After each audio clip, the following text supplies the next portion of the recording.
Hello everyone, Jennifer Maker here. Today we're going to make beautiful bright tumblers with sublimation ink designs just like this. Tumblers are a great way to show off the beautiful artwork that you can use with sublimation. Getting the colors to transfer perfectly does take a few extra steps since we're working with a curved surface, but not to worry. I have tested out 3 different techniques and I'm going to show you each one. Then you can decide which one you want to try and which one you think will work best for you. And of course, I have a new set of colorful designs to share with you. You might end up with a custom tumbler for every day of the week. I would not judge you because that's awesome. So come with me to my craft table and we will get started.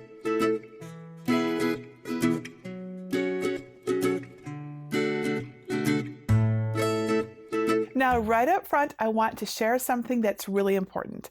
Sublimation, especially on 3D items like tumblers, is more of an art than a guaranteed success. There are tons of variables at work. Ink, print quality, pressure, making a flat design to fit around a round surface, overlapping areas, time, heat variability, and more. So please don't expect a perfect gift quality result on your first try. Learning any new skill involves experimenting and making a few mistakes. You may also use up materials faster while you learn, so start with extras if possible. Remember, an imperfect decorated tumbler will still hold your coffee perfectly while you craft. But with some practice and patience, you'll be making stunning gifts in no time. If you'd like to start with some of the designs that you see here, you can get them for free at jennifermaker.com/sublimation tumblers. With that in mind, what will you need to make these awesome sublimation tumblers? The materials and tools are just like any other sublimation project up until the pressing. So you'll need your tumblers, a computer, a sublimation printer with compatible ink and paper, and plenty of heat-resistant tape. This stuff is the key to getting a good transfer to your tumbler. Some of our standard crafting tools will be helpful as well. And now the heat. There are several ways to sublimate on a tumbler, but I've tried 3 of the most popular methods: a tumbler press and 2 methods using the convection oven. I tried them all out, and this video will help you decide which is best for you. And at the end, we'll compare all 3 methods. So depending on which method you decide to try, you will need a combination of these tools. All right? Sublimation does take a little planning for safety. We need to heat the ink enough that it becomes a gas that dyes the tumbler. That means everything will be hot and there will be fumes. So please turn on a fan to help with ventilation and have your heat-resistant gloves ready so you don't burn yourself. Those metal tumblers get hot. And if you do use a convection oven for sublimation, it's important you know that it is no longer safe to cook food in. So keep that in mind before you purchase one. It's going to be sublimation only from that point on. Now let me show you how to sublimate these tumblers step by step. Step 1, get or prepare a sublimation design. You can use any of my free sublimation tumbler design files. To find them, go to jennifermaker.com/404 and look for libraries in the red bar at the top. Then either click Get a Password if you don't yet have one, or click Enter the library. You can find the design by searching the page for design number 404 and then click it to download a zip file with high-quality design files. The 3 designs I've included have positive sayings with beautiful drawn and photographed backgrounds. Yes, sublimation makes all possible. The first design says bloom above drawn flowers. The second is never stop chasing rainbows over a blended rainbow background. And the third is keep calm and chase sunsets on a stunning ocean sunset photograph. Today I'm going to make the rainbow design because it's a great example to learn from. Step 2, print your sublimation design. We'll print the design on a good quality sublimation paper for the best results. I'm using 8.5 by 11 A-sub paper in my Epson EcoTank with Hippo sublimation ink. You can use another combination, of course. For this project, we need sublimation tumblers, which have a special coating that accepts the sublimation ink. It's important to note that you cannot use just any tumbler. You need a tumbler with a sublimation or poly coating that can absorb the sublimation ink. You can see the exact tumblers that I'm using for this project in my material list below the video. If you're using the same design and tumbler as me, size the designs to 9.5 by 8.1 inches. If you're using a different tumbler, be sure to measure the height from top to bottom and width, so it's circumference. Be sure to make your design 1/8 of an inch wider than your tumbler's width for the seamless technique that I will teach you in this tutorial.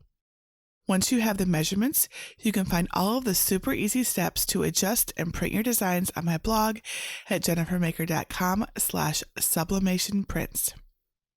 And you can get all of my best tips on printers and materials over at jennifermaker.com/sublimation for beginners. Step 3, prepare your print and tumbler for sublimation. Use a lint-free cloth and some rubbing alcohol to clean the tumbler for the best transfer. Now, since we want to avoid a gap or distracting seam when we wrap the design around the tumbler, there is a special way to trim the design. Place the sublimation print face up on your work surface so the top edge of the print is at the top. Trim the top and bottom edges of the design right at the edge of the ink. That's 9.5 inches for the tumbler in my materials list. Try not to leave any white edges when you trim. Now trim the right edge in the same way, making sure there's no white at the edges at all. The left edge is where we'll create the overlap to blend the seam as much as possible. Trim that edge so there's about a 1/4 inch strip of white paper left next to the design. Now get your heat-resistant tape and cut a few pieces so that you can pick them up easily. You'll need them soon, and it's better to have them ready. Make sure the print is correctly oriented, especially since it has writing. Wrap it around the mug so the ink touches the surface. Hold the wrapped print in place and gently tap the tumbler on the table from top to bottom. That will help straighten it out, just in case it's not on straight. Don't let the sublimation print shift, and gently lay the tumbler on its side. Our next goal is to secure the print to the tumbler as tightly as possible. If there are gaps between the surface and design, you might get white spots or other defects in the final result. Place a piece of tape securely on the white edge, but don't let that tape touch the paper on the other side of the seam. Use one hand to hold the lower layer of the design tight against the tumbler. Pull the loose section of tape tight as possible, then press it in place on the lower layer. Add 2 more pieces of tape using the same method in between the first piece and the top and bottom edge of the design. Now add more tape perpendicularly to bridge the 3 pieces and completely cover the seam in between them. Now, very important, check to see if the paper is tight enough. So try to press hard and smooth the paper from both sides toward the taped seam. If anything ripples or comes away from the tumbler, remove your tape and try again. Once the paper is secure, add tape to cover the top remainder of your seam, allowing some to extend past the edge. Pull the extra length as hard as you can over the edge and secure it inside the tumbler. Repeat for the bottom portion, securing the paper to the bottom as well. Now we want to work all the air pockets out of the tape. Use a scraper or your fingernail and be really thorough. And our goal is to create an invisible seam where the paper overlaps too. Press along that line with your nail so that you can see the crease all along the paper. Your goal is to get as much of the ink touching the tumbler here so that none of the white shows. But you also don't want a big overlap, which will make the seam visible. Pushing the top layer into the edge of the bottom layer is the best way to get the ink to transfer nicely. Taping the print around the tumbler's edges creates a smoother transfer. Look down at the tumbler from the top and think of it like a compass. Place the original seam in the north direction. Just like we did with the north direction, start to place tape around the rim of the tumbler as you rotate it like a compass. Place the tape on the print, letting it extend past the edge. Keep your thumb on the taped paper and pull the extra tape tightly, securing it to the tumbler's inner surface. And don't forget to include the intermediary directions until the entire top rim is secured with tape. Smooth the tape with a scraper to remove any air pockets, and then repeat for the bottom edge. On the bottom, use a piece of tape to mark where the seam is, which you can reference if you need to turn the tumbler during heating. Step 4. Transfer your sublimation print. I'm going to show you different methods to sublimate your tumbler. Let's start with using a tumbler press. Wrap the tumbler with a piece of white butcher paper to protect your press from the ink. A few pieces of heat-resistant tape will keep it secure. Now, before you turn on the tumbler press, adjust the tension so your tumbler fits snugly. Check the manufacturer's directions for the correct temperature and time for your machine and project. I set my tumbler press temperature to 350 degrees Fahrenheit and the time to 50 seconds. Now put on heat-resistant gloves because the items will be hot. Place the tumbler in the heat press, making sure the seam is to the side. Pull the press's handle to close it. When the 50 seconds are up, open the press and rotate the tumbler 180 degrees. Close and press the tumbler for another 50 seconds. When it's done, remove the tumbler and place it on a heat pad to cool. All right, now let's talk about the convection oven method. First off, if you use a convection oven for sublimation, it's now officially your sublimation oven. The sublimation ink is going to spread throughout the oven, and it's not at all safe to cook in again. Okay, so please be careful. Now, before you begin, pull out any wire racks and place a heat-resistant felt pad on the bottom of the convection oven to protect the surface. You may need to cut it to size. Now, it's important to note that if you're using an oven rather than a tumbler press, you must wrap something extra around the print to keep it up tight against the tumbler. If you don't do this, you'll end up with a blurry transfer. You can keep your print against the tumbler while it's in the oven with either shrink wrap or bands.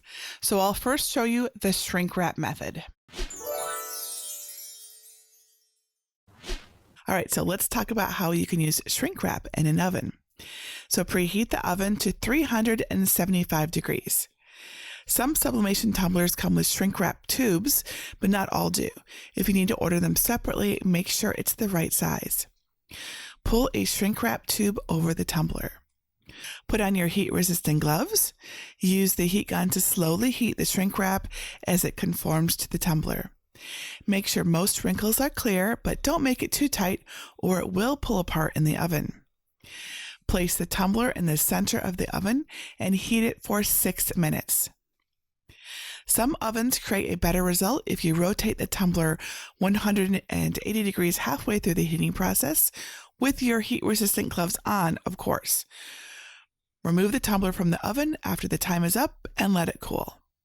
Then remove the shrink wrap.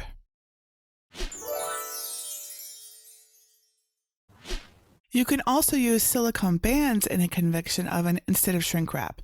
To do this, preheat the oven to 375 degrees. Tape a piece of butcher paper around the tumbler to prevent ink from getting on the silicone bands. Place the bands onto the tumbler, spacing them out evenly. Try to put the bands on the end as close to the tumbler edges as possible. It's okay if they cover the edge. Place the tumbler in the center of the oven and heat it for 6 minutes. Safely remove the tumbler from the oven after the time is up and let it cool. Then remove the bands and paper. When your tumbler has cooled, peel away the tape and paper. Some of the paper may stick to the tumbler. If it does, just rinse it off with water. And here's how the tumbler looks with our wrapping method. Nice and even, don't you think? And also note that the seam is barely visible in the back of the tumbler, and you wouldn't really even notice it if you didn't know to look for it. It does take a little practice to avoid having a seam showing, but it is totally possible to do if you tape well and minimize air bubbles as I showed you earlier. And here are our results. Can you tell the difference between them? All right, so let's take a closer look at them. This tumbler was made with a convection oven and the silicone bands. It came out nicely, but I didn't love working with the bands. They're fiddly, and I removed a few test designs too early, which created ghosting. This was my least favorite approach, but that doesn't mean it's bad. I always like to learn from you, so if you find some tips on working with the silicone bands that work for you, I'd love to hear more. All right, so next, this tumbler also went in the convection oven, but I used the shrink wrap on it. I had mixed results with my test, so I put it in second place. If you want to use a convection oven instead of a press, I do recommend this version over the silicone bands.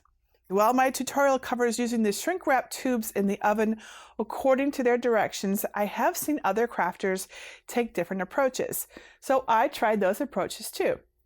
One approach is cutting the tube to be flat and then wrapping it around the tumbler like paper. Then wrapping it in butcher paper and transferring it in the mug press, skipping the heat gun entirely. This worked okay for me, but I prefer leaving the shrink wrap in a tube to keep the pressure more even.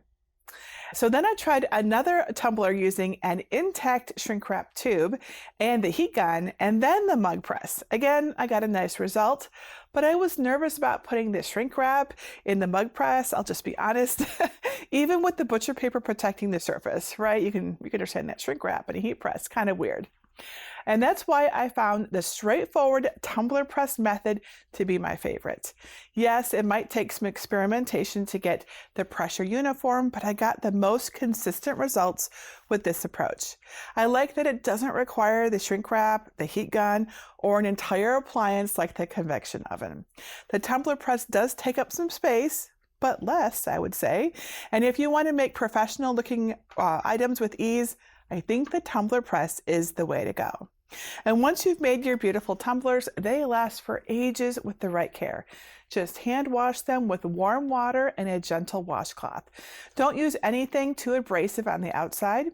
And since the dye is part of the tumbler surface, anything that scratches the cup will damage the design.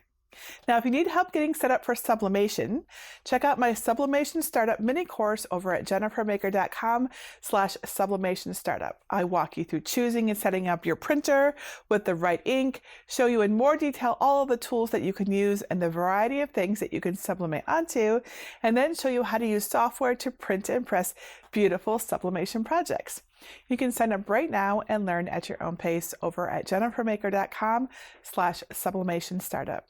I also have a group just for sublimation crafting where you can get help and tips from other crafters who love to sublimate too. Come join us at jennifermaker.com/sublimation group to ask questions, share ideas, and get inspired. Now, I know I haven't covered everything there is to know about sublimation tumblers here, but I'm always happy to help more. Watch for more sublimation tutorials and just leave any questions you have below this video so I can point you in the right direction. And that's it for today. Until next time, this is Jennifer Maker reminding you to craft a life you love.